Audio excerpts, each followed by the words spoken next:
ମୁଁ ସହରରେ ମୋ କାକାଙ୍କ ଘରେ ରହୁଥିଲି। ମୋ କାକା ବିଦେଶରେ କାମ କରୁଥିଲେ, ତେଣୁ କେବଳ ମୁଁ ଏବଂ ମୋ ଖୁଡି ରହୁଥିଲୁ। କାରଣ ମୋ କାକା ବିଦେଶରେ ଥିଲେ, ଖୁଡି ତାଙ୍କଠାରୁ ଚାହୁଥିବା ସୁଖ ପାଉନଥିଲେ। ସେଥିପାଇଁ ସେ ମୋ ନିକଟତର ହେବାକୁ ଚେଷ୍ଟା କରୁଥିଲେ। ମୁଁ ମଧ୍ୟ ମୋ ଖୁଡିଙ୍କୁ ବହୁତ ପସନ୍ଦ କରୁଥିଲି, କିନ୍ତୁ ମୁଁ କିଛି କହିବାକୁ ସାହସ ଜୁଟାଇ ପାରୁନଥିଲି। ଗୋଟିଏ ଦିନ ରାତିରେ ବିଦ୍ୟୁତ ଚାଲିଗଲା। ତାପରେ ଖୁଡି ମୋ ରୁମକୁ ଆସିଲେ ଏବଂ ମଧ୍ୟରାତ୍ରିରେ ମୋ ସହିତ ମଧୁର ସମ୍ପର୍କ ସ୍ଥାପନ କଲେ। ମୋର ନାମ ସୁବ୍ରତ, ମୋର ବୟସ 25 ବର୍ଷ। ମୁଁ ବୁଦ୍ଧିମାନ ଏବଂ ସୁନ୍ଦର। ମୋର ଶରୀର ବହୁତ ଆକର୍ଷଣୀୟ। ଯେକୌଣସି ଝିଅ ମୋର ପ୍ରଥମ ଦେଖାରେ ମୋ ପ୍ରେମରେ ପଡ଼ିଯିବ। ଆମେ ଗାଁରେ ରହୁଥିଲୁ ଏବଂ ମୋ ବାପା ମା ଦୁହେଁ ଚାଷୀ ଥିଲେ। ମୁଁ ମୋର ପାଠପଢ଼ା ସମାପ୍ତ କରି ସହରର ଏକ IT କମ୍ପାନୀରେ ଇଣ୍ଟରଭ୍ୟୁ ଦେଇଥିଲି। ମୁଁ ବର୍ତ୍ତମାନ ଚାଷ କାର୍ଯ୍ୟରେ ମୋ ବାପା ମାଙ୍କୁ ସାହାଯ୍ୟ କରୁଥିଲି। ଗୋଟିଏ ଦିନ ମୋ କମ୍ପାନୀରୁ ଫୋନ୍ ପାଇଲି ଯେ ମୁଁ ଚୟନ ହୋଇସାରିଛି ଏବଂ 2-3 ଦିନ ମଧ୍ୟରେ ଚାକିରିରେ ଯୋଗ ଦେଇପାରିବି। ମୁଁ ବହୁତ ଖୁସି ହୋଇ ମୋ ବାପା ମାଙ୍କୁ କହିଲି। ବାପା କହିଲେ, ଅଙ୍କିତ, ମୁଁ ତୁମ କାକାଙ୍କୁ ଫୋନ କରି ତୁମର ରହିବା ବ୍ୟବସ୍ଥା କରିବାକୁ କହିବି। ମୁଁ କହିଲି, ଠିକ ଅଛି ବାପା। ମୋ କାକା, ଖୁଡି ଏବଂ ଜେଜେମା ସେହି ସହରରେ ରହୁଥିଲେ। ବାପା ମୋ କାକାଙ୍କୁ ଡାକି କହିଲେ, ରମେଶ, ସୁବ୍ରତକୁ ସହରରେ ଏକ IT କମ୍ପାନୀରେ ଚାକିରି ମିଳିଛି। ଯଦି ସେ ସହରରେ ରହୁଛନ୍ତି, ତେବେ ତାଙ୍କର ରହିବା ପାଇଁ ବ୍ୟବସ୍ଥା କର। କାକା କହିଲେ, ଭାଇ, ଘର ଭଡ଼ା ନେବାର ଆବଶ୍ୟକତା ନାହିଁ। ସେ ମୋ ଘରେ ଆରାମରେ ରହିପାରିବେ। ଯାହା ହେଉ, ଘରେ କେବଳ ମୋ ମା ଏବଂ ତାଙ୍କ ଖୁଡି ଅଛନ୍ତି। ସୁବ୍ରତ ସେମାନଙ୍କ ସହିତ ରହିବେ। କାକା ବିଦେଶରେ କାମ କରୁଥିଲେ ଏବଂ ପ୍ରତି 6 ମାସରେ ଥରେ ଘରକୁ ଆସୁଥିଲେ। କାକା ଏବଂ ଖୁଡି 5 ବର୍ଷ ଧରି ବିବାହ କରିଥିଲେ, କିନ୍ତୁ ସେମାନଙ୍କର କୌଣସି ସନ୍ତାନ ନଥିଲେ। ତେଣୁ କେବଳ ମୋ କାକା ଏବଂ ଖୁଡି ଘରେ ରହୁଥିଲେ। ମୁଁ ଭାବିଥିଲି ଯେ ମୁଁ କାକା ଏବଂ ଖୁଡିଙ୍କ ଠାରୁ ଦୂରରେ ଏକା ରହିବି। ସେଥିପାଇଁ ମୁଁ ଏକ ଭଡ଼ା ଘରେ ରହିବାକୁ ଚାହୁଁଥିଲି। କିନ୍ତୁ କାକା କହିଲେ ଯେ ମୁଁ ତାଙ୍କ ଘରେ ରହି କାମ କରିବି। ମୋର ଭବିଷ୍ୟତ ଜୀବନ ଏତେ ସୁନ୍ଦର ହେବ ବୋଲି ମୁଁ କଳ୍ପନା କରିନଥିଲି। 2-3 ଦିନ ପରେ ମୁଁ ସହରକୁ ଯାଉଥିଲି। ମୁଁ ଭାବୁଥିଲି ମୋ ଖୁଡି କିପରି ଦେଖାଯାଉଥିବେ, କାରଣ ମୁଁ ତାଙ୍କୁ ଅନେକ ମାସ ପରେ ଦେଖିବାକୁ ଯାଉଥିଲି। ମୋ ଖୁଡି ବହୁତ ସୁନ୍ଦର ଥିଲେ। ତାଙ୍କ ସୌନ୍ଦର୍ଯ୍ୟ ମୋର ମନକୁ ଆକର୍ଷିତ କରିଥିଲା। ସେ ଏତେ ମନମୁଗ୍ଧକର ଥିଲେ ଯେ ପ୍ରଥମ ଦେଖାରେ ଯେକୌଣସି ପୁରୁଷ ତାଙ୍କ ପ୍ରେମରେ ପଡ଼ିପାରିବେ। ମୋ ଖୁଡି ସ୍ୱର୍ଗରୁ ଆସିଥିବା ଜଣେ ଅପସରା ପରି ଦେଖାଯାଉଥିଲେ। ସେଥିପାଇଁ ମୁଁ ତାଙ୍କୁ ଏତେ ପସନ୍ଦ କରୁଥିଲି। ଯେତେବେଳେ ମୋ ଖୁଡି ବିବାହ କଲେ, ସେମାନେ ଗୋଟିଏ ମାସ ପାଇଁ ଆମ ଗାଁକୁ ଆସିଥିଲେ। ଖୁଡି ବହୁତ ଖୋଲାମନର ଥିଲେ। ସେ ସବୁବେଳେ ମୋ ସହିତ ମଜା କରୁଥିଲେ ଏବଂ ହସୁଥିଲେ। ସେହି ଗୋଟିଏ ମାସରେ ମୁଁ ତାଙ୍କ ପ୍ରେମରେ ପଡ଼ିଗଲି। ଖୁଡି ମୋତେ ଚାହିଁଲେ, କିନ୍ତୁ ମୁଁ ଜାଣିନଥିଲି ଯେ ସେ ମୋ ପାଇଁ କ'ଣ ଅନୁଭବ କରୁଛନ୍ତି। କିନ୍ତୁ ଏବେ ମୁଁ ବହୁତ ଖୁସି ଥିଲି କାରଣ ମୁଁ ତାଙ୍କ ସହିତ ରହିବି। ମୁଁ ସହରକୁ ଯିବା ସମୟରେ ତାଙ୍କ ବିଷୟରେ ଭାବୁଥିଲି। ମୁଁ କେବେ ସହରରେ ପହଞ୍ଚିଲି ତାହା ଜାଣିନଥିଲି। ଯେତେବେଳେ ମୁଁ ମୋ କାକାଙ୍କ ଘରେ ପହଞ୍ଚିଲି, ମୁଁ ମୋ ଖୁଡିଙ୍କୁ ଚାହିଁ ରହିଲି। ସେ ଏକ ଗୋଲାପୀ ଶାଢ଼ୀ ପିନ୍ଧିଥିଲେ, ଯାହା ତାଙ୍କ ସୌନ୍ଦର୍ଯ୍ୟକୁ ବୃଦ୍ଧି କରିଥିଲା। ଠିକ ସେହି ସମୟରେ ମୋ ଜେଜେମା ମୋ ପାଖକୁ ଆସିଲେ ଏବଂ ମୋ ପିଠିକୁ ଆଲିଙ୍ଗନ କରି କହିଲେ, ଭଲ ହେଲା ତୁମେ ଫେରିଆସିଛ। ମୁଁ ଠିକ ଶାନ୍ତ ହୋଇ ମୋ ଜେଜେମାଙ୍କ ପାଦ ଛୁଇଁଲି। ଜେଜେମା କହିଲେ, ତୁମର କାକା ସବୁବେଳେ ବିଦେଶରେ ଥାନ୍ତି। ସେ ପ୍ରତି 6 ମାସରେ ଥରେ ଘରକୁ ଯାଆନ୍ତି। ତାପରେ ମୁଁ ଫ୍ରେଶ ହୋଇ ହଲରେ ଥିବା ସୋଫାରେ ବସିଲି। ଖୁଡି ମୋ ପାଇଁ ଚା ଆଣିଲେ। ସେ କପ ରଖିବା ପାଇଁ ନଇଁ ପଡ଼ିଲେ, କିନ୍ତୁ ତାପରେ ତାଙ୍କର ପଲୁ ଖସିଗଲା। ମୋର ନଜର ଯେଉଁଠାକୁ ଯିବା ଉଚିତ ନୁହେଁ ସେଠାକୁ ଗଲା। ମୁଁ ତାଙ୍କ ସୌନ୍ଦର୍ଯ୍ୟରେ ହଜିଗଲି। ଖୁଡି ପୂର୍ବ ଅପେକ୍ଷା ଅଧିକ ସୁନ୍ଦର ଦେଖାଯାଉଥିଲେ। ହଠାତ୍ ସେ କହିଲେ, ସୁବ୍ରତ, ତୁମେ କ'ଣ ଦେଖୁଛ?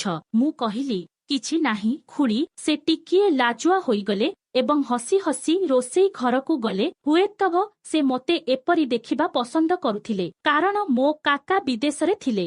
ସେ ଚାହୁଥିବା ଖୁସି ପାଉନଥିଲେ। ମୁଁ ମୋ ଜେଜେମାଙ୍କ ସହ କଥାବାର୍ତ୍ତା ଆରମ୍ଭ କଲି। ଜେଜେମା କହିଲେ, ସୁବ୍ରତ, ମୋ ପାଖ କୋଠରୀ ତୁମ ପାଇଁ ଖାଲି ଅଛି। ତୁମର ଜିନିଷପତ୍ର ସେଠାରେ ଛାଡ଼ି ରାତ୍ରି ଭୋଜନ ପାଇଁ ଆସ। ମୁଁ ରୁମ୍ ଭିତରକୁ ଗଲି। ତାପରେ ମୋର ନଜର ମୋ ଖୁଡିଙ୍କ ଉପରେ ପଡ଼ିଲା। ସେ ମୋ ଉପରେ ହସୁଥିଲେ। ତାଙ୍କ ହସ ଦେଖି ମୁଁ ତାଙ୍କ ପ୍ରତି ଆହୁରି ଆକର୍ଷିତ ହୋଇଗଲି। ମୋ ଭିତରେ ତାଙ୍କ ପ୍ରତି ପ୍ରେମର ଭାବନା ଜାଗ୍ରତ ହେବାକୁ ଲାଗିଲା। ମୁଁ ତାଙ୍କ ବିଷୟରେ ଭାବି ରୁମକୁ ଗଲି। ମୁଁ ମୋର ମନକୁ ଶାନ୍ତ ରଖି ବାହାରକୁ ଆସିଲି। ଏବେ ମୋତେ ଲାଗୁଥିଲା ଯେପରି ମୋ ଖୁଡି ମୋତେ ପାଗଳ କରିଦେଇଛନ୍ତି। ଆମେ 3 ଜଣ ଏକାଠି ରାତ୍ରି ଭୋଜନ ଖାଇଲୁ। ରାତ୍ରି ଭୋଜନ ପରେ ମୁଁ ମୋ ରୁମକୁ ଗଲି ଏବଂ କିଛି ସମୟ ପାଇଁ ବିଶ୍ରାମ ନେଲି। ମୁଁ ସନ୍ଧ୍ୟା 5ରେ ଉଠିଲି। ସେତେବେଳେ ମୋ କାକା ବିଦେଶରୁ ଘରକୁ ଆସିଲେ କାରଣ ତାଙ୍କର 2 ଦିନ ଛୁଟି ଥିଲା। କାକା ମୋତେ ପଚାରିଲେ, ସୁବ୍ରତ, ତୁମେ କିପରି ଅଛ? ତୁମେ କେବେ ଆସିଲ? ମୁଁ କହିଲି, ମୁଁ ଆଜି ସକାଳେ ଆସିଲି ଏବଂ ମୁଁ ସମ୍ପୂର୍ଣ୍ଣ ଭଲ ଅଛି। ଏବଂ ତୁମେ କିପରି ଅଛ? କାକା କହିଲେ, ମୁଁ ମଧ୍ୟ ଭଲ ଅଛି। ଆମେ କିଛି ସମୟ କଥାବାର୍ତ୍ତା କରିଥିଲୁ। ସେତେବେଳକୁ ଖୁଡୀ ଖାଦ୍ୟ ପ୍ରସ୍ତୁତ କରିସାରିଥିଲେ। ଆମେ ସମସ୍ତେ ଏକାଠି ରାତ୍ରି ଭୋଜନ କଲୁ। ଏହାପରେ ମୁଁ ହଲରେ ଥିବା ସୋଫାରେ ବସି ମୋବାଇଲ ଦେଖିବା ଆରମ୍ଭ କଲି। ରାତି 10ଟାରେ ମୁଁ ମୋ ରୁମକୁ ଯାଇ ବିଛଣାରେ ଶୋଇପଡ଼ିଲି। କିନ୍ତୁ ମୁଁ ଶୋଇପାରିଲି ନାହିଁ। ପ୍ରାୟ 12ଟାରେ ମୁଁ ବୁଲିବା ପାଇଁ ଟେରାସକୁ ଗଲି। ଟିକିଏ ଚାଲିବା ପରେ ମୁଁ ମୋ ରୁମକୁ ଫେରି ଆସିବାକୁ ଲାଗିଲି। ଠିକ ସେତେବେଳେ କାକା ଏବଂ ଖୁଡୀଙ୍କ ରୁମରୁ କିଛି ଫୁସ୍ଫୁସ୍ ଶବ୍ଦ ଆସିଲା। ମୁଁ ସେମାନଙ୍କ ରୁମ୍ ପାଖରେ ଯାଇ ଦ୍ୱାର ପାଖରେ ଠିଆ ହେଲି।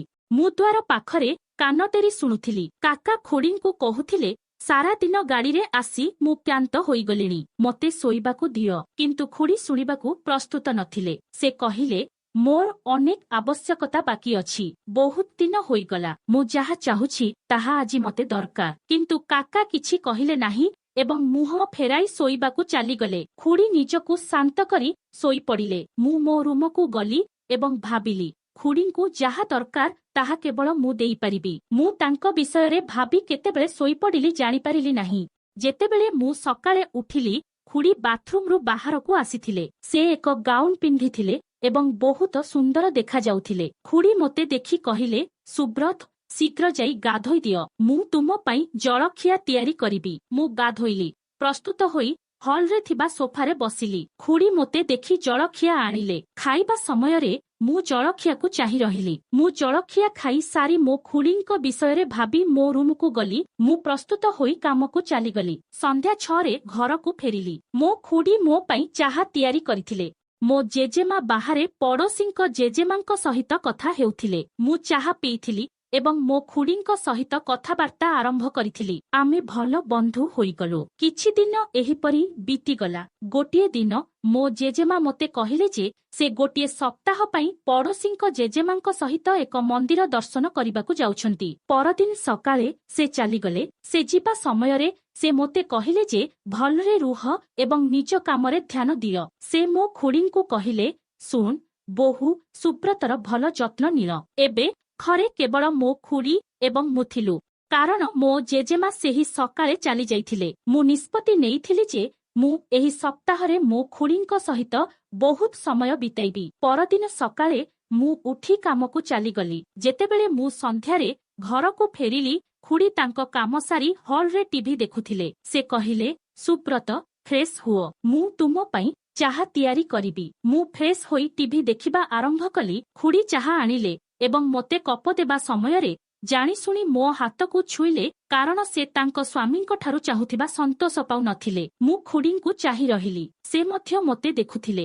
ଏବେ ଖୁଡୀ ମୋ ପ୍ରତି ଆକର୍ଷିତ ହେବା ଆରମ୍ଭ କଲେ। ଏହିପରି କିଛି ସମୟ ବିତିଗଲା। ତାପରେ ଆମେ କଥାବାର୍ତ୍ତା ଆରମ୍ଭ କଲୁ। ଆମ କଥାବାର୍ତ୍ତା ସମୟରେ ଖୁଡୀ ପଚାରିଲେ, ସୁବ୍ରତ, ତୁମର କ'ଣ କେହି ପ୍ରେମିକା ଅଛି କି? ମୁଁ କହିଲି, ନା ଖୁଡୀ, ମୁଁ ଏପର୍ଯ୍ୟନ୍ତ ଜଣକୁ ପାଇନାହିଁ। ଖୁଡୀ କହିଲେ, ସୁବ୍ରତ, ତୁମେ ବହୁତ ସ୍ମାର୍ଟ ଏବଂ ସୁନ୍ଦର।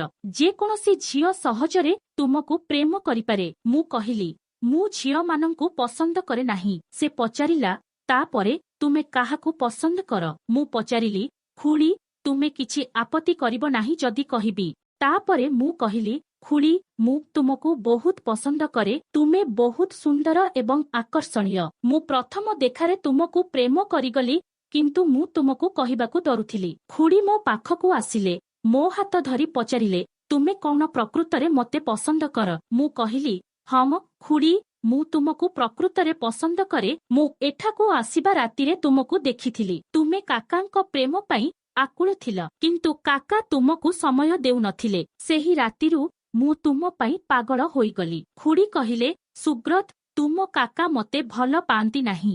ସେ ତାଙ୍କ କାମରେ ବ୍ୟସ୍ତ ଅଛନ୍ତି ଏବଂ ପ୍ରତି 6 ମାସରେ ଥରେ ଘରକୁ ଆସନ୍ତି। ସୁବ୍ରତ, ମୁଁ ମଧ୍ୟ ପ୍ରଥମ ଦେଖାରେ ତୁମକୁ ଭଲ ପାଇଗଲି କିନ୍ତୁ ମୁଁ କିଛି କରିପାରିଲି ନାହିଁ। ଖୁଡୀଙ୍କ ଆଖି ଲୁହରେ ଭରିଗଲା। ମୁଁ ତାଙ୍କ ହାତ ଧରି କହିଲି, ଖୁଡୀ, ତୁମେ ଏକା ନୁହଁ, ମୁଁ ତୁମ ସହିତ ଅଛି। ତୁମକୁ ଆଉ ଦୁଃଖ କରିବାର ଆବଶ୍ୟକତା ନାହିଁ। ମାଉସୀ କହିଲେ, ସୁବ୍ରତ, ତୁମେ ପ୍ରକୃତରେ ବହୁତ ଭଲ। ତୁମେ ମୋ ଜୀବନରେ ଆନନ୍ଦ ଫେରାଇ ଆଣିଛ। ସେହି ମୁହୂର୍ତ୍ତରେ ମୁଁ ଅନୁଭବ କଲି ଯେ ପ୍ରେମ କେବଳ ଶାରୀରିକ ନିକଟତରତା ବିଷୟରେ ନୁହେଁ, ବରଂ ଏକାଠି ରହିବା ଏବଂ ପରସ୍ପରକୁ ବୁଝିବା ବିଷୟରେ ମଧ୍ୟ।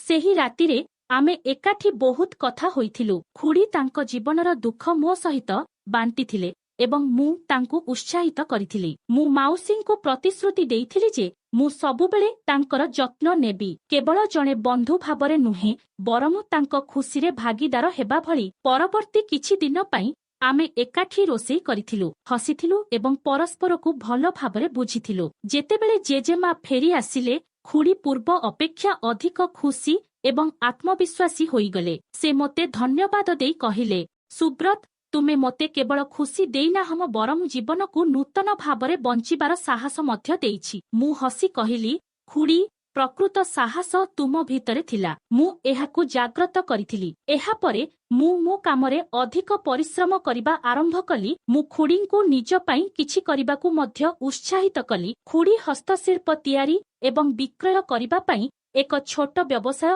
ଆରମ୍ଭ କଲେ। ଧୀରେ ଧୀରେ ତାଙ୍କର ବ୍ୟବସାୟ ବଢ଼ିବାକୁ ଲାଗିଲା ଏବଂ ସେ ତାଙ୍କ କାମରେ ଅଧିକ ନିୟୋଜିତ ହେଲେ। ମୁଁ ମୋ କାମରେ ମଧ୍ୟ ଅଗ୍ରଗତି କଲି ଏବଂ ମୋର ସ୍ୱପ୍ନ ପୂରଣ କରିବା ଦିଗରେ ଅଗ୍ରସର ହେଲି।